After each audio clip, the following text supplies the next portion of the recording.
નાની ખડોલમાં ભાજપના મધ્યસ્થ ચૂંટણી કાર્યાલયનું વિધિવત રીતે ઉદ્ઘાટન કરવામાં આવ્યું। શુભ મુહૂર્તમાં શ્રીફળ વધારીને ભાજપના મધ્યસ્થ કાર્યાલયને ખુલ્લો મૂકવામાં આવ્યો।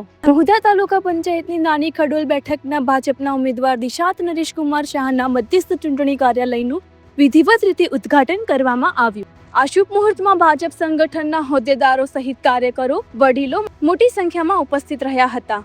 રિપોર્ટર નિસાર શેખ, મહુધા। जी आपनो परिचय અને તમે નાની ખડોલ બેઠક પરથી ચૂંટણી લડી રહ્યા છો તે વિશે શું કહેશો? મારું નામ દિશાન નરેશભાઈ શાહ છે। હું નાની ખડોલ બેઠક પરથી ભારતીય જનતા પાર્ટીના ઉમેદવાર તરીકે ચૂંટણી લડી રહ્યો છું અને સૌ પહેલાં હું ભારતીય જનતા પાર્ટીનો આભારી છું કે મને નાની ખડોલના ઉમેદવાર તરીકે મારી પસંદગી કરી।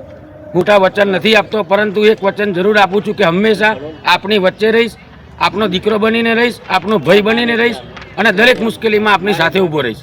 જંગી બહુમતી માટે શું કહેશો? મને વિશ્વાસ છે કે નાની ખડોલ બેઠકના લોકો મને એટલો પ્રેમ આપશે કે આ જીત ઇતિહાસ બની જશે। આ માત્ર દિશાની જીત નહીં, પરંતુ આપ સૌનો વિશ્વાસ અને એકતાની જીત છે। હવે અંતિમ પ્રશ્ન, આ ચૂંટણી લઈ આપની ભાવનાત્મક અપીલ સાથે મતદારોને શું કહેશો? મારે એટલું જ કહેવું છે કે સૌનો સાથ, સૌનો વિકાસ।